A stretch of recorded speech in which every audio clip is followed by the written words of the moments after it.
What's happening, folks? Welcome back to Celtic Fans TV. It's time for the preview show for this Sunday's derby at Celtic Park against Rangers.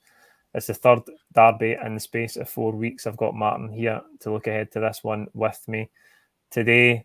Martin, as I say, it's the third derby in around 4 weeks. So far, 1 win at Ibrox, 1 defeat at Hampden. How do you feel coming into this one at Celtic Park on Sunday? I'm really looking forward to it. I just think everything's going in our favour just now. Strongest squad we've had for a long time. You know, throughout the whole season we've been struggling with players being unfit or maybe just coming into the squad and taking a bit of time to fit in. But this is the strongest team we've had the whole season. The run of form that we're on just now is spectacular. By a country mile, we're playing the best football and producing the best results we've had for the whole season. We've got real momentum, real desire, lots and lots of options with regards to the starting 11. I'm sure we could predict the 11. I'm sure we'll not be far away, but there are some good options in there that if the manager chooses to, could spring a surprise or two. Our league form in particular this year has been absolutely sensational versus Rangers league form that's been really indifferent, quite poor this year in particular. And I'm sure part of that's because we've been focusing a little bit on other things, Europe in particular. But all the pressures on Rangers, very little pressure on us. Just try to get ourselves over the finishing line. It'd be really good if we can do it in style. And I'm really confident going into the game. Paul, I know you were a little bit concerned for a period of time where Celtic were in decline in this particular fixture. And after a long period of dominance, I think it was 13 games with no defeats, 10 wins and 3 draws. The tide definitely turned, and I think we then went to 2 wins in 11 games, and it was a real painful period for the club in that particular fixture. But here we are, last 3 games, 2 victories, 1 away from home, which hadn't happened for a long time, and an emphatic victory at home, and a cup game that could have went either way. So in this particular fixture, going to this game with a lot of confidence and really looking forward to it. Off the back of last week, you were up in Dingwall. It seemed like a nervy game for periods of that second half. Maybe if you were to watch the game back, not as nervy in hindsight, but we got the win in the end. And could you sense that tension there at the game? And what was the relief like when the second goal went in? I think when you've only got I think the first thing is to try and get a goal and get a lead in the game, and we did that, so that settled the nerves a little bit. I took a lot of comfort from the individual and collective ability on the pitch. We had some stars on the pitch, and the manager said, and reflecting at the end of the game, we should have been 2 or 3 up at half time, and he was spot on. So again, that gave you comfort that Ross County didn't produce an awful lot. But we have seen often in the past where you've only got that 1 goal lead and a team just sits in, and then they go for it in the last sort of 2 or 3 minutes, or sometimes it's just an injury time and they get that one chance and they take it. So there's always that risk as you get deeper and deeper into the game that scenario is going to unfold. But no, I mean, the fans at times were a little bit quiet and a little bit nervy, but I've seen us much more nervous than that. We went in and the fans were in good voice, and as I say, there's a feel good around the club just now. The manager brings a lot of that. There's a real connection between the manager and the fans, but the players as well. The players, after what we went through, last year, and a lot of players wanted to leave the club, and the relationship with the players and the manager sadly became a bit poisonous. It's quite the opposite now. You can tell that there's a real connection. They want to be there. They want to play for the club, and when you see that second goal and the desire in that second goal. Not just 1 player, not just 2 players, but 3 players in the build up to that. Winning balls that didn't necessarily have the right to win, but playing on their toes as well. Being ready and anticipating that something might happen. Just being alive and energetic in the game. As I say, there's a real desire in that team to win and win every single week and get ourselves over the finishing line. And as I say, the manager instills that with his we never stop attitude. You can see that in the players, and the fans absolutely love it. As you say, such a contrast to last season, both on and off the park. And on the park, the league form, as you touched on already, 28 league games, unbeaten, playing some really good stuff. No defeat since that one at Livingston back, I think it was round 6. How well has the manager done, not just in terms of coaching the team and getting this level of performance, but also instilling a belief that even after that bad start and where the squad came from right at the beginning of the season, the belief that they could go on, take a game at a time and build this run to put ourselves in this position? I mean, there's loads of things happened in the early days, and even on this channel, we were questioning, Postecoglou and his credentials, and was he the right man to come into this league? Did he have a sufficient experience or not? And then after his start, there was real concern, about the time it was going to take to turn this around. But you could probably break the league season into three sections. You could say that first 7, the game after Livingston, we drew against Dundee United at home. That first 7 games was 3 wins, 1 draw, and 3 defeats. So a win ratio of 43%. And at that point, you're thinking, oh my goodness, this is going to be, a repeat of what happened last year, and Rangers are going to go on and dominate the league. That's certainly how it looked at that early stage. We couldn't get any continuity. Our away form was deplorable, and the manager's credentials and some of the players who we put out in the park were questioning whether they were going to be good enough. But then that next 12, we definitely turned the corner. I remember the Aberdeen game in particular, where we went away from home, and you think, this is a tough game after a hard start to the season, and we won there. Huge result, narrow victory 2-1, and then off to Motherwell 1-2-0, and the momentum started to build. And in fact, it was hit the away game after that. After a home game, the away game after that was Hibs, another ground that we've struggled at over a prolonged period of time. Brendan Rodgers struggled at Easter Road, and we won there 3-1, and that was a brilliant performance. So that next phase was sort of 12 games, won 10 and drew 2, and we started to build a lot of momentum there. So 83% win ratio. But the last 15 have just been sensational. We've won 14 and drawn 1, and got ourselves up to a 93% win ratio. I mean, it's just unbelievable to have achieved that, and we've got stronger and stronger and stronger. And that there's been some real challenges during that period with regards to injuries and availability of players, and we've even seen that in the semi-final. There's been loads said about that semi-final, but as each day went past, Rangers became better and Celtic became worse. I can't believe some of the stuff I'm hearing on some of the fan media stuff, just totally exaggerated.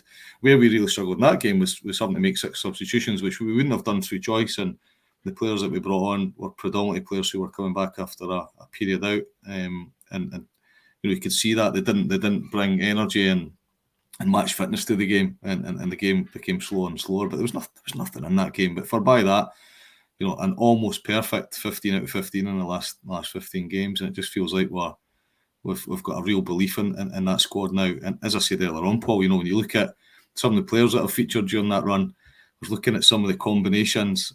So Kyogo's up for Player of the Year. He's only played out those 34 league games. He's only played 13 games, and he's still up for Player of the Year. That's how good he is.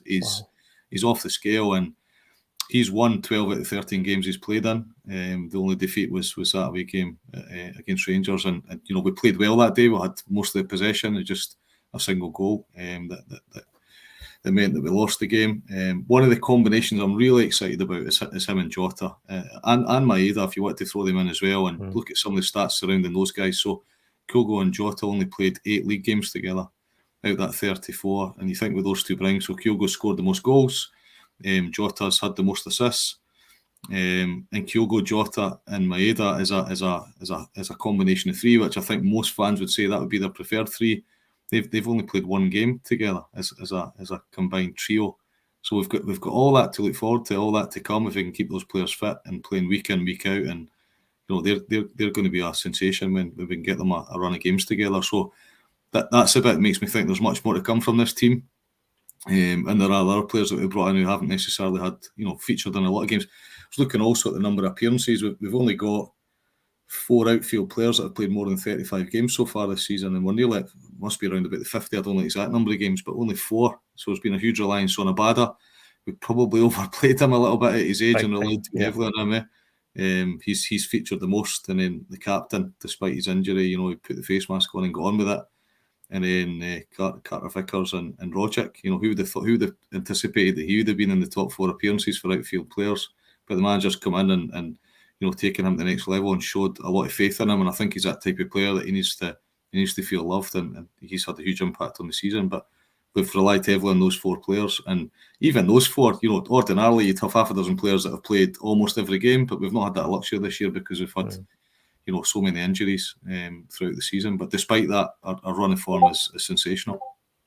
Yeah, and it's so good to be in a position now towards the end of the season to have the squad in a strong position where most, if not all, I think we're only we'll be missing Beaton in the last couple of weeks, and Juranovic is out maybe towards the end of the season now after that injury at Hampden. But apart from that, we're pretty much at full strength, which is a great position to be in going into these final games. You talked about the defeat at Hampden, the only blemish on the domestic record this calendar year so far. It was close. The game was close, and it could have went either way. We talked about the Carter Vickers chance, and if he puts that in, it's probably a different story on the day. But what do you think we could do better in terms of our play that day on Sunday? What could we do better? Well, I mean, their tactic was to smother Rogic, wasn't it? That was one of their primary tactics. I don't really want to get too much into the referee, but undoubtedly for me that day the referee played his part. Whether it was intentional or not, we'll never be 100% sure. But the man of the match had 6 fouls, and 3 of them, without doubt, were yellow cards. So the man of the match shouldn't have finished the game, and should have been off quite early in the game, as it so happens. So their approach was to suppress Rogic, and it worked. I think Rogic will start. I'm not so sure. But it's moving the ball quickly, and Kyogo didn't start the game when he came on. He didn't really make an impact on the game. He was struggling to get into it. But for me, it's moving the ball quickly and keeping the game at a fast pace. Their tactic, and it has been throughout their history, has been to get stuck in. And get stuck in, as in, foul as often and break up the play as often as possible. That's traditionally the way Rangers play, and Celtic traditionally throughout history, and that's why we sing about it, is, they play good football. So, we've got the players to allow us to play good football, to get the ball moving quickly and open up some space and play football the Celtic way. And I think if we attempt to do that just a little bit more, don't focus too much on getting caught up in the battle. But make sure that we're physical in the game as well. Don't allow them to dominate the physicality, because we did struggle a little bit with that at times in the game. I don't generally have too many concerns over the way that game went, because there was nothing in it. Old enough to still have the scars of Rangers winning 9 in a row and having been at most probably every single game during that period, and some of those games I was watching through the cracks in my hands, really fearing the worst. Albeit Celtic had some great teams during that period as well, but I genuinely go into these games now and feel that after that period of 11 games where we struggled in the last 3, I got into these games fully confident, and that semi-final game, we maybe went in a little bit overconfident after the 3-0 and the 2-1 victories, thinking it was a shoe-in. So I went in the game super confident, and during the game, despite Celtic not playing particularly well, we got ahead in the game in 64 minutes, 68 minutes, we miss an absolute sitter. Just that would have been game over. We'd have been as well heading up the road. There was no way back for Rangers. They weren't playing well enough. They weren't imposing themselves enough in the game. They were just breaking the play up. That was their tactic. And then they get a goal from nothing, Paul. They get the break of the ball. The ball comes in. Our two fullbacks have went off, and therefore they're starting to get a bit more space on the wings. And the ball comes in, and it wasn't a pass. It was a bit of ricochet into the player, and yeah, it was a fantastic finish, no doubt about that. But it wasn't until that point in the game that I felt a little bit. Wait a minute, the results in doubt. And what was that? Was that 78 minutes? I think I remember looking at the clock, thinking, "Oh, last 10, just see it out." Yeah. So 78 minutes, I thought, right, this might not be as easy as I'd anticipated. And then undoubtedly, as the clock wound down, it started to look more and more likely we weren't going to get the winner in 90 minutes. And he went into injury time, and Celtic, really, really started to struggle with keeping up with the pace of the game. And you started to think, it's probably going to be penalties. Subs killed us the way. Subs killed us. And then, it's not until 122 minutes you think, wait a minute, it's not looking like we're going to win this now, because you're 2-1 down and there's whatever it was, 8 minutes, 6 minutes left to play. But the point I'm making is, despite Celtic not being spectacular in that game and not playing particularly well, the result could easily have went either way, and you and I would be sitting talking about 3 consecutive wins now. It was that type of game. It wasn't a game where one team dominated. So we win tomorrow, and there's no need for radical change, but I'm sure the manager will have 1 or 2 tricks up his sleeve. Will he start with Kyogo? I don't know what your starting 11 prediction is going to be. But the good thing is we've got some really good options there to try something different and surprise Rangers. It'll be interesting to see the formation because I think they're struggling for a striker. So will they do what they did last night and flood the defence? But they need to win the game, don't they?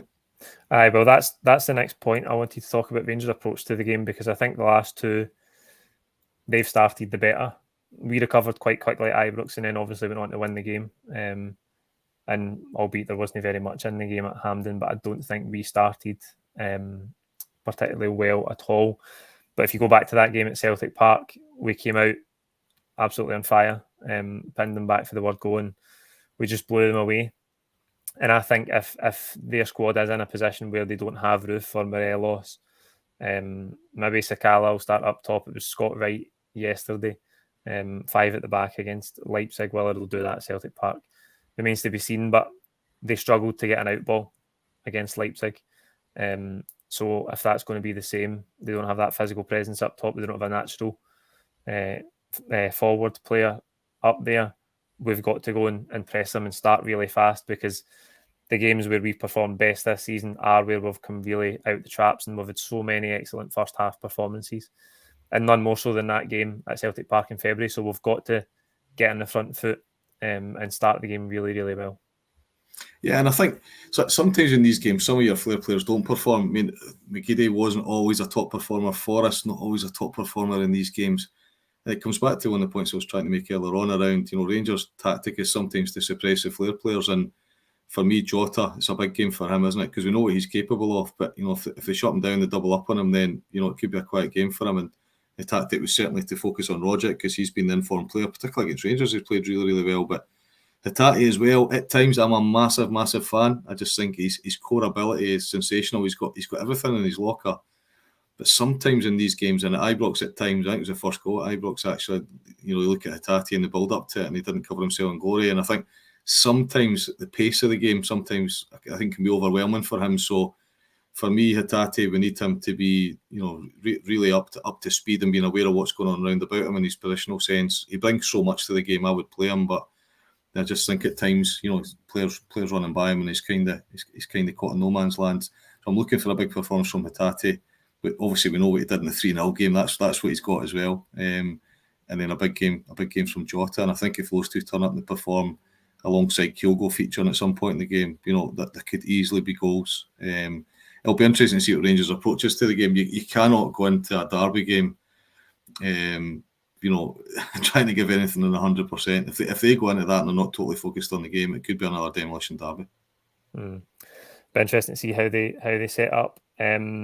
Selection headaches for the manager. The areas of the team that have been debated most in the last few weeks are midfield and who plays through the middle.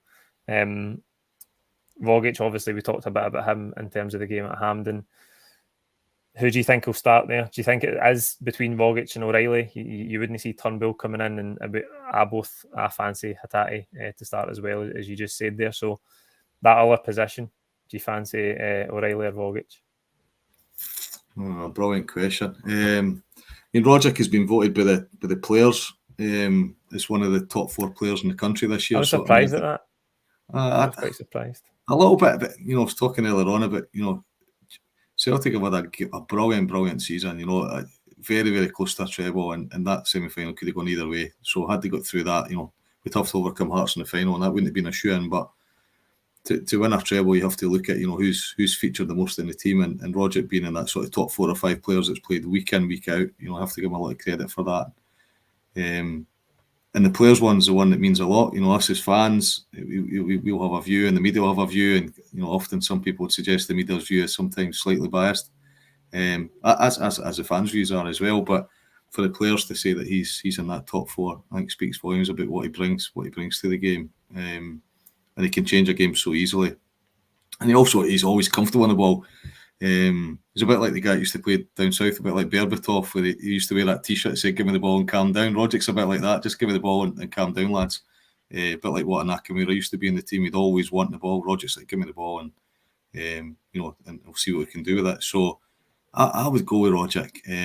I'm sure there'll be some lessons learned and some reflection on what he did right or what he did wrong in the semi-final game. And it's not just about him; it's about what's going on round about him as well, and his teammates protecting him a little bit and giving him an out, and him just moving the ball that a little bit quicker. I would go with Rogic on the basis he's had such a brilliant season. He's earned the right to start. I think Hatate for sure, and obviously McGregor. Defence takes care of itself. He has got some options up front as well, of course, as to who he starts up front. Aye, the starting 11 prediction will be out tomorrow, so you can see my thoughts there. But again, up front, Giakoumakis or Kyogo. Giakoumakis has started both victories over Rangers this season. Kyogo, as you say, the top scorer, had such a brilliant impact in a relatively short number of games, given how long he's been out injured this season. So, have you got a preference there? Who would you go with? I would go with Kyogo, but I think the fans will be splitting that one because Giakoumakis at Ibrox was absolutely brilliant. I mean, he worked so hard. But one of the things I love about this team, and it doesn't happen even at the biggest clubs in the world. It doesn't happen at most clubs. In fact, it doesn't happen where does the manager get the team that he wants? Does he get to pick the squad that he wants, or is that the board that are picking it, or is it a specific person in the club, or is it a scout that's bringing forward all the names and the manager picks from some of the players that the scouts identified? Or does the manager say, I want that one, and that one? This team, right, let's remind ourselves, this team only has one player in it that was a regular last season. The other 10 starting players, and in fact, if you looked at a squad of 15, you'd probably get to a point of saying there might be 2 out of 15 if you included the likes of Turnbull, for example. two or three out of a squad of 15 that aren't Angie's players. The thing I love about it is they are his players, and he's worked with most of them in the past, and he knows them inside out, and he talks an awful lot about you can have all the technical ability in the world, but I want to bring in a certain type of person, right? And it's quite evident that type of person, one of the core credentials has to be work ethic. So he has to see them as they can fit into the culture, they have the personality that he wants, they're a good team player, and they work their socks off. And I remember we all watched that video way back and says, you don't stop, until the end of the game and half time, and to celebrate a goal.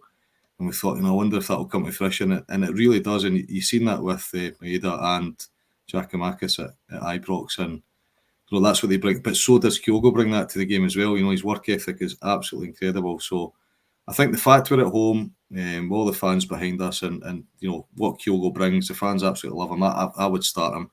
And some fans would probably have preferred that we started him in the semi rather than try to bring him on as an impact player. But Giakoumakis has been a sensation as well. So whichever one he picks, I'll be as happy. I'll be delighted. But really going into this game, relishing the game and hoping that we win it emphatically and put down a statement. I said a while back, Paul, I thought we were going to win the league by 10 points. Stand by that, and it's looking very, very good chance that could happen if we win the game on Sunday and Rangers slip up in one of the other 3 games with their focus potentially being on Europe. Then and their squad there'll be a bit of tiredness in there. There'll be a bit of fatigue. There'll be a bit of some players picking up injuries as I've already seen. So there's a wee chance going to win this game, finish the season on a high, and our league campaign, and Rangers slip up again and we win the league by 10 points plus. So what an achievement that'll be.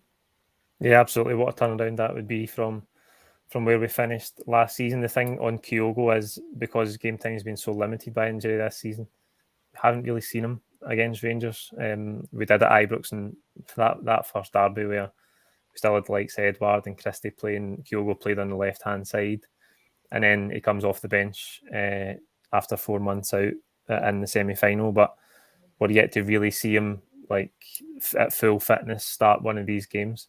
But it will be interesting because Giakoumakis has been terrific for us, and I think he's really added something physically up against the Rangers defence in these games. So it's a tough one for the manager, but again, a good headache for him to have, because so often this season, I mean, you forget these games.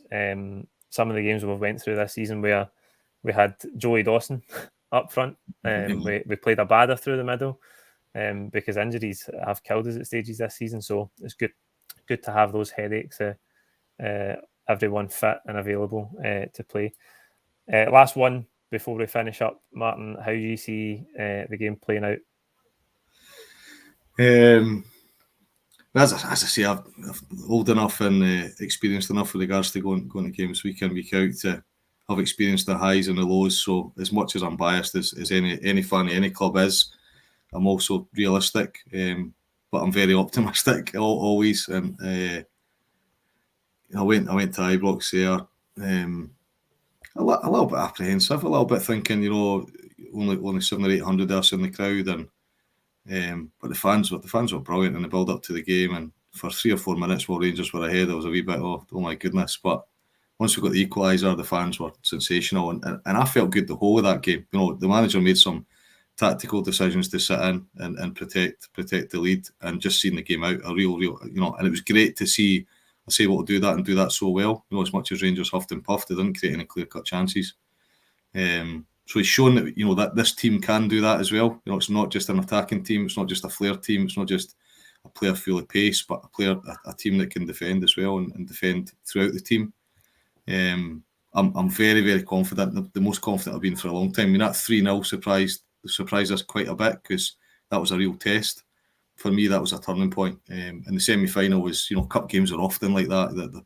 They're really, really strange games. And I say the injuries, the performance of the referee that day, plus the injuries, really played their part in the fact that we lost both our wide men defensively. So I go into this game super, super confident. My gut feeling now, and sometimes you can change the way you feel in the build up to a game, but right now, I can see us getting a couple of goals in the first half, and I can see us winning the game by 3 or 4. Generally can see it being a really, really emphatic win. I think all the pressure's on Rangers. They've got one eye on the game next week in Europe. They know that nothing short of victory means that the league's effectively over, regardless of whether that's a draw. It's win or bust for Rangers. So all the pressure's on Rangers. We've got the lion's share of the crowd behind the team as well. We've seen what a difference that made the last time, albeit there was no Rangers fans the last time. This time there'll be a few hundred, but the fans will be right up for this one. And there's we're in such good form. You look at Rangers form, Paul, as well. I was talking earlier about that 2022, right? So 14 games we've both played in the league. Celtic have won 13 out of 14. Rangers win during that same period as eight wins out of 14. I mean, it's absolutely shocking. And yes, rightly so, they're getting some plaudits because they've progressed in Europe, but their league form has been horrendous. And I think because they've done so well in Europe, there's not been much said about that. But that win ratio of 93 versus 57, significantly different. So they're not performing well in the league for whatever reason, whether that's because the manager's better suited to European football, as was Stevie Gerrard. He was better suited to European football as well. He really struggled with the domestic game, and he couldn't win a cup. I think that's probably the case with Van Bronckhorst. So back to the bread and butter Scottish game, and really, really confident we'll win the game by 3 or 4. And I think by half time we'll be a couple of goals up. Let's hope so. Cannot wait for the game. That's it for the preview show tonight. Like this video, comment with your own thoughts below. Don't forget to subscribe if you haven't already, and I'll be back tomorrow with the starting 11 prediction. Thanks for your time, Martin, and thanks for watching, everybody. Cheers.